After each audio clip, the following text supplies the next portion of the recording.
cool. There's someone like running a buzz saw in the other room. So like we're in this office building. We're like connected by an air vent to the other room, and I can hear whatever construction process is going on over there. So if there's some loud like sawing thing, I guess don't be alarmed. It's just gonna be a bit of an annoyance. I'll trade you your sawing for the bird that I have chirping out there that I can't get to be quiet. So it's gonna be a great audio experience for everybody. It's gonna be amazing.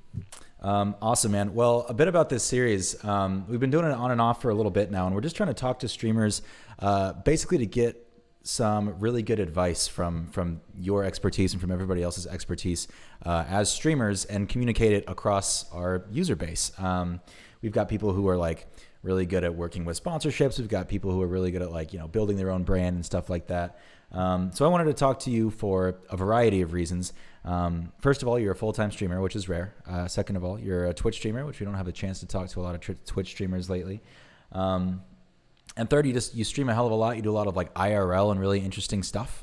So I wanted to talk to you not only about all that, but just about your sort of general energy level and how you're able to keep that up on stream, and how you're able to perpetuate that throughout the entire process of your streams. But before we dive into all that nitty gritty, I'd love to hear more about your streams just from sort of your point of view, your perspective. I feel like you could tell it all better than I could.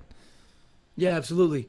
And once again, we spoke about this before, but I apologize for my voice. I'm losing it. It's part of the grind, No right? worries. The Absolutely. reason that we're having this interview is because I'm the kind of guy that would lose my voice live streaming. You said it. But the bottom line is, in terms of my stream and what I do offer in terms of the entertainment value, is it's kind of all over the place. I struggle to kind of explain what it is that I do, because to be honest, we jokingly I call myself a menu streamer, and so does my community, and that's because I'll a lot of times sit on the menu of a game and just stream and just talk to them and just hang out, and it just feels like more of a hangout than anything, and it's Sure. like a really good time. And it'll be, it's funny for the audience, but you can go hours on end without any progress being made in the game at all. And I think that's where it's kind of the magic of my stream comes into play, in terms of everybody just being able to come in and watch. I do and enjoy, themselves no matter what I'm doing. One of the things that I do that's interesting is I kind of commit one of the cardinal sins of streaming and content creation, which is not sticking to one game. Like, kind of being a variety streamer nowadays is kind of the kiss of death, right? Like having a YouTube channel that doesn't just stick to one thing and specialize in one thing. Sure. When it comes to video games or anything, really. I mean, it's people kind of say that, difficult. but I mean, I think people are getting tired of other people playing Fortnite. Some people only watch variety streamers now, Yeah, it's just, in my opinion, from what I've seen. So here's the deal in terms of a recipe for success, right? Sure. It's kind of like, and this is only half of it. The other half is you putting in the hard work and doing all the things that you need to do to be successful. But Of course. half of it is really setting a schedule, sticking to it, and then usually sticking to one game, unfortunately. Right. Whether people want to hear that or not, I mean, it really is the truth. Right. I've found that I don't like that, because what happens is it's there's not kind of like a loyalty to you, where it's more like they'll come to watch you play a game, and then people won't really watch Sure. if you're playing another game. And I do get that, because I'm guilty of that myself, even though I'm a content creator. Yeah, sure. I'll only watch some certain people if they're doing certain things, but if I'm not having fun on my stream, I know that no one else is having fun, so I can't sit there and play the same game every day. So what I do is I will literally just kind of play whatever makes me happy Sure. that day. Sure. So it's really difficult. So at the end of the day, to kind of describe my stream to you, it's just a hodgepodge of like, just, it's really my community. They run the stream. That's where my success comes in. It's everybody else. Yeah, man. I think you've really sort of broken out like the dichotomy of people who watch Twitch streams too. Because a lot of people are in it for the gameplay. They're in for people who are like really good at stuff, sort of like regardless of whether the person they're watching is a great personality or not. And those people always want to watch, PUBG or Overwatch or something like that, because the gameplay is what they're in love with. But you're saying that you're a streamer who's all about sort of the entertainment aspect and the personality of it. As far as that personality, because I've watched some of your streams and your VODs and all that, you do have this sort of compelling and like really on top of the ball sort of personality. You're reading every comment in the chat and you're responding to everybody. How do you keep that up for, 4, 5, 6 hours at a time? Since you are a menu streamer, you're not like getting to have time off without playing games. You're interacting the entire time. Yeah. At the end of the day, honestly, that's where, you know, like being a professional comes into play. And if you want to become a Sure. professional streamer, then it becomes a profession. You know, sometimes there's a common misconception that I get to sit at home and play video games all day for a living. Yeah. And that's simply not the case. I don't get to play any video games. If you watched my previous stream, that I finished maybe a couple of hours ago, I streamed FIFA for, I want to say maybe 5 hours. It was a 5 hour stream. Yeah. I didn't play one game of FIFA. So Is that true? yeah, it's the truth, man. I mean, the VOD's there. I never take down my VODs. You can see it's 5 hours of FIFA. Not one game, not one goal was scored. Nothing. No games of FIFA were played. That's And all I streamed FIFA for menu 5 hours. streaming, as you'd call it, huh? I'm a menu streamer, yeah. That's Because amazing. the way that I look at it is this way, Zach. I kind of liken streaming to hosting a really big house party, Yeah. right? So what happens when you host a house party? You always have to be attentive to people's needs and always be on top of the ball. And you are, you know, you're not necessarily putting on a show when you're hosting a house party, but you're kind of you're always around. You're always moving around, touching people, talking to people, making sure that, you know, they have their drinks, that they're comfortable, that they're attended to, and you kind of have to make sure that every guest feels that way. So that's kind of what it's like. That's kind of how I think about my stream whenever I'm live, you know. And I say this to the stream because I get the question all the time, you know, how do Sure. you become a pro streamer, or how can I, you know, they see that I'm successful, and they kind of want to know the keys to success. And the bottom line is, I always say, if you're going to turn on your stream, you personally have to be on. So turn Right. yourself on before you go live. And if you're not feeling it, sometimes you're better off just not streaming. Yeah. I mean, that's not an option a lot of the times, because you can't just wake up 4 days out of the week and say, I'm not feeling it today, I can't stream. You got to figure out what you got to do. Yeah. But the bottom line is, if you can't be on when you're on, then you might as well not even bother hitting that start button. That's a good point, man. I think it's a lot closer to the entertainment industry than people realize. I mean, if you think about like being an actor showing up to a studio or whatever you show up to, it's the same thing. You can't be off, and that's why people do these like method performances where they're in character for months at a time. And I think a lot of people have assumed, and a lot of new streamers, I mean, I've tried to stream a couple times myself, and it's the same thing. If you have low energy, or if you're not engaging for one reason or another, people don't care to watch that, right? People watch any old YouTube video of the gameplay. They don't need to see you doing it.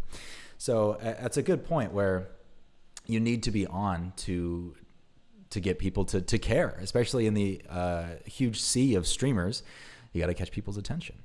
How do you keep yourself on? What are some of the little tricks? Is it caffeine pills? Is there like a speech you give yourself?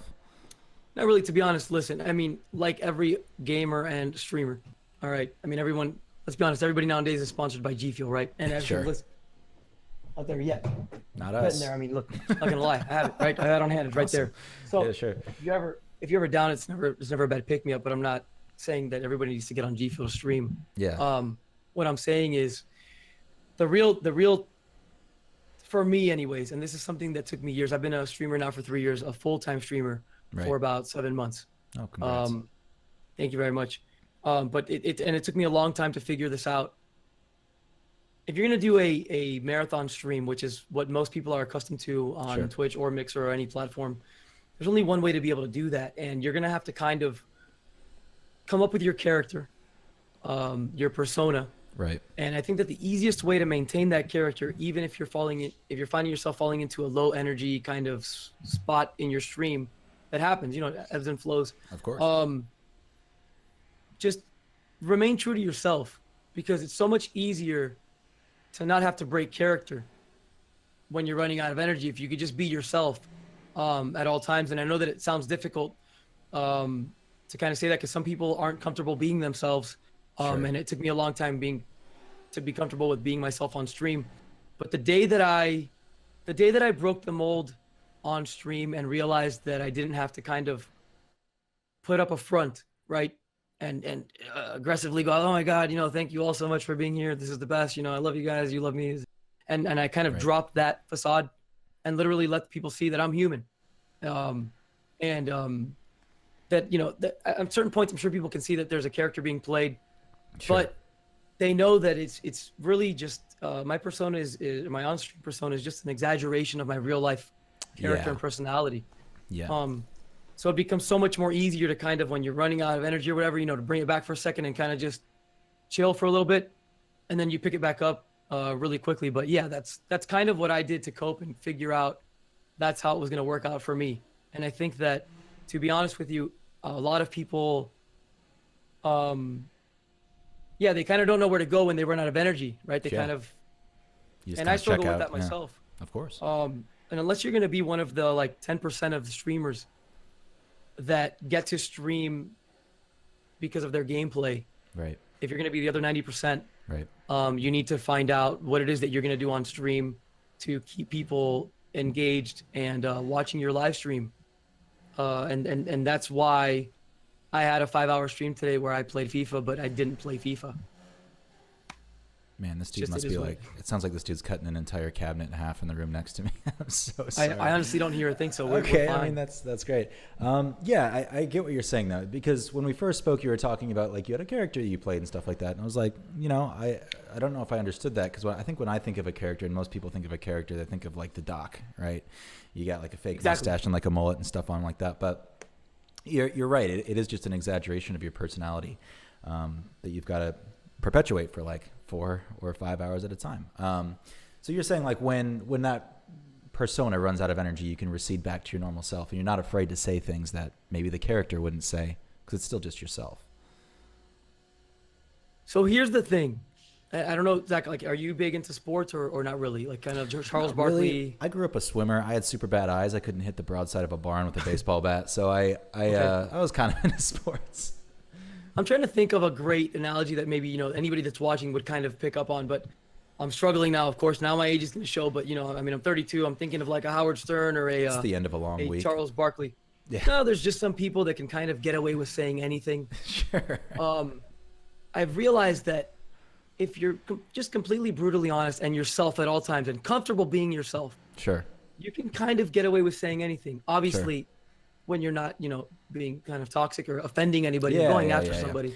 I don't even If mean you're- saying anything in that way. I mean saying anything just being like, you know, when you run out of energy and you're not constantly thinking of the next like line for your stream, right? You can just say what's on your mind. Yeah, I mean, that's kind of where I was headed to the same place with you with what I was saying, which is Sure. like, I kind of just say anything at all that comes to my mind and I feel comfortable saying it. And sometimes it might come off exaggerated and sometimes it might not. But at the end of the day, it's believable. And so it's easy for people to engage with me because they see that there's like a lot behind my character and there's a lot of, you know, like, I mean, listen, if you guys ever were to catch a stream, you'll see that my character is an extreme exaggeration of the person that showed up on this website, you know, because they saw somebody making a lot of money Sure. and they thought that they could start streaming as well because they thought they were better than them. And then, you know, obviously you realize just how hard it is to stream, but Yeah, right. that's kind of my character. That's my persona, you know, so I show up and it's all about, you know, the money, money, money, and we're getting subscriptions and bits and all this stuff. But at the end of the day, people can relate because I think that they realize, like, you know, if I was Pete, if I was streaming and I got a donation or if I got a subscription, like that would probably be one of the best things to happen as well. Like who wouldn't, you know what I'm saying? Sure. And that's kind of where my character comes from. And that's why it's so easy for me to revert when I'm kind of maybe running out of energy and we don't, you know, like things are kind of running aground. Yeah. You can just revert to yourself and just be like, hey guys, you know, what's Yeah. going on? Like, what are we doing right now? I mean, that's a pretty relatable character too, because I don't think that somebody who's watching Twitch streams, right, probably grew up playing video games. I think everybody who's on, you know, Twitch, Mixer, YouTube, like gaming channels, all that, probably know a thing or two about video games. I don't think the thought hasn't gone through every one of those person's head that it's like, I could do this, right? And they're always thinking the same thing, like, what? I could do this too. I make money. That's awesome. So it's a very relatable thing to be able to be like, yeah, subscriptions, hell yeah. And that's great. I want to pivot a little bit to talking about being a full-time streamer because we don't get the chance to talk to a lot of people who are full-time streamers. And the first question there is, how does that work from, without going too in-depth into this, a financial standpoint? I mean, it's got to come from like a variety of different places and it's hard to maintain, but are you able to maintain a lifestyle and all that by full-time streaming? Do you know what's funny is like, and even part-time streamers will relate to this. Because I remember this guy came out with this YouTube video a while back. I don't know if you caught it or not, but he was this one guy that was, oh, this is what Twitch did to my life. You know, do you know that guy or not really? I don't The think one that I've said that seen he- it. Well, the bottom line is, he talked about how he lost his relationship and he lost his job and all these things because all Okay. he was doing was streaming all the time. So when you say like, it's funny to me when you say like maintain a lifestyle, it's like, what lifestyle, man? I don't know. I've done 2 streams today, and I'm really after when I'm done talking to you, I'm gonna go and stream again. Like, I don't know what kind of a That is the lifestyle. I don't know what life that is, but no, I mean, listen. For those that don't know me, and I'm gonna assume that's basically 100% of the people that are gonna hear this. Nice. I was a manager for Victoria's Secret, in Miami where I live, and I left a very powerful, high-paying job the day that I became a partner streamer on Twitch, because I decided that that's what I wanted to do with my life. Right. And I wasn't looking back. I can remember it was December the 17th. I was on my lunch break at work, and I got an email from Twitch saying that I was accepted for Twitch partner. And that very moment, I walked up to my boss and I gave my 2 weeks notice. Like, that was it. I was out. I love it. So, in terms of maintaining a lifestyle, people are generous, and it's tough sometimes. It's tough sometimes not knowing, where your next paycheck might come. Right. But you just have to remember that at the end of the day, it's all about entertainment value. Sure. And that's where everything will kind of take care of itself. Sure. How quickly do you see the ecosystem of making money online or making money on Twitch? How quickly do you see that change? Are there big bits of news every week that sort of send a meteor careening into your paycheck, or is that not the case? No, I think that Twitch is a lot like anything else in life. In the sense of, and I'm sorry, I apologize, the dogs are barking. There's nothing I'm sorry, guys. I'm sorry about that, man. No problems. The no dogs problems. won't stop barking if I don't go to the door. Yeah, no worries. Okay, so you were talking about if basically, dude, these dogs need to. If there's like new tidbits or anything like that will come through that will kind of help you out. I guess the question was more if choosing to stream as a career is any more or less stable than it has been, right? Because I know I've talked to people in the past where they're like, yeah, man, like, 1 week Twitch will announce a bunch of free subs and I'll make a bunch more money, and then they'll do this and I'll like lose money, and it's just a really difficult, thing to put a stake in, like your revenue, your career as a streamer. Yeah, I kind of get that, but also this is really getting to the business sense of things, but the people that worry about Twitch making promotions to help them make money, you can't control anything that happens outside of, like this is all I can control here. Yeah. Like I'm not worried about Twitch doing anything. All of that stuff helps. And I'll say that I can't really speak for Mixer because I've never really streamed on the platform, but I can only speak for Twitch, which is what I know. Sure. And Amazon and Twitch do a great job of trying to help people make this a career. Right. Even by just making affiliates so easy to reach on Twitch. I mean, you literally just need 50 followers and average 3 viewers. Right.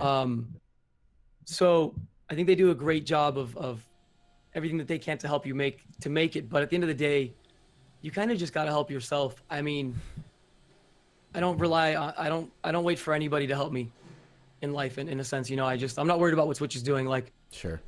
it doesn't matter what comes up. I'm going to have to do the same stream tomorrow and Sure. just grind. And all I know is just work hard.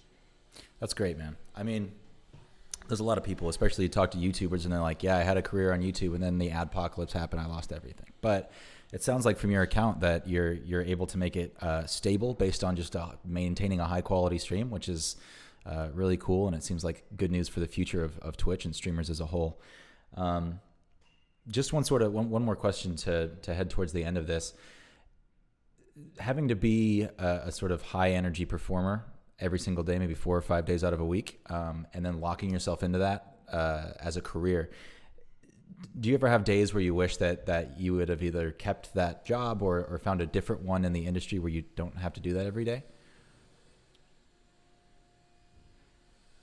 The answer is yes. And the answer is yes, because I think that that's normal. Of course. It would be a normal thought for anybody to have. I don't really have regrets, and I don't think back on, I should have stayed. Or I'm happy. Listen, where I am is where I want to be. Sure. I actually said this today on stream. It's funny that you bring it up, but it's something that I brought up.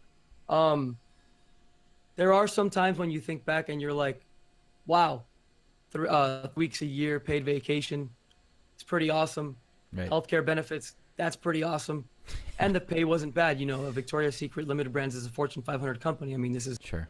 the big leagues, right? Stable. They make as much money as the NFL does every year. Right. So there was a lot of positives there, and I loved that company. I had a great time with my old life before I was a full-time streamer. But the bottom line is, I'm 32 years old. When I was 18, I went to the Connecticut School of Broadcasting, and I graduated with a degree in TV and radio. Wow. And I've known ever since I was 12 years old that I wanted to work in broadcasting in some way, shape, form, or fashion. For me, it was radio growing up because none of this existed. Right. But technology nowadays has afforded me the ability to pursue my dreams, and I'm loving it. Like I get to to do what I love for a living. Sure. I mean, it's not that bad, It's right? pretty nice. And I'm my old boss too. I mean, I'm sure some people would trade a portion of their paycheck to eliminate the factor of having to deal with their boss. I've had great bosses throughout my entire career, but I'm just saying, Yeah. it's the deal. That's amazing, man. That's great to hear. It's cool to hear, especially when you look at so many people who are trying to make a career out of streaming and who are trying to make that their entire life. It's cool to hear some great feedback and that there are people out there who are happy and who are doing it. So congrats on that, man. I got to thank you for jumping on this call with me and having a quick interview. I really appreciate it. I hope that there's some good info in here that we can send out to some other folks who are using GawkBox or who are just trying to become a streamer or maybe trying to make a career out of it. I definitely think, excuse me, I definitely think that there's a whole bunch of good stuff that we talked about. So I can't thank you enough. Absolutely. And if I may, Zach, really quickly on the topic of GawkBox, Please. what you guys have going on with GawkBox is strong. I firmly believe in that company, and I know that the future is it's not only bright for streamers and content creators alike, but the future with GawkBox is going to be brilliant. The things that I've heard, it's very exciting, and I can't wait for these things to roll out. Awesome, man. I super appreciate that. Obviously in these interviews, we try not to turn the spotlight on us. I mean, we just, love hearing from streamers. No, I'm not saying that you shouldn't. I'm saying thank you for doing that. So I didn't have to. But yeah, we've got a ton of things. I think we believe in the same mission that you're on, right? Like we see people like you, and we see a ton of people wanting to do things like you. And that's the sort of North Star that we follow as a company. And through endless whiteboards just full of like scribbles and late night meetings and all that. That's the thing that we're chasing. So that's why it's cool to talk to you. That's why it's cool to hear you say, yes, this can be done. And you guys help me do it. It's amazing to us. So, cheers for that. And we'll have to keep in touch as we keep building the things that we're building and chatting to people like you to make it happen. Absolutely. All right, Pete. Thank you for the opportunity. I appreciate it. Man. Thanks again for jumping on, and we'll catch up soon. All right. Cheers.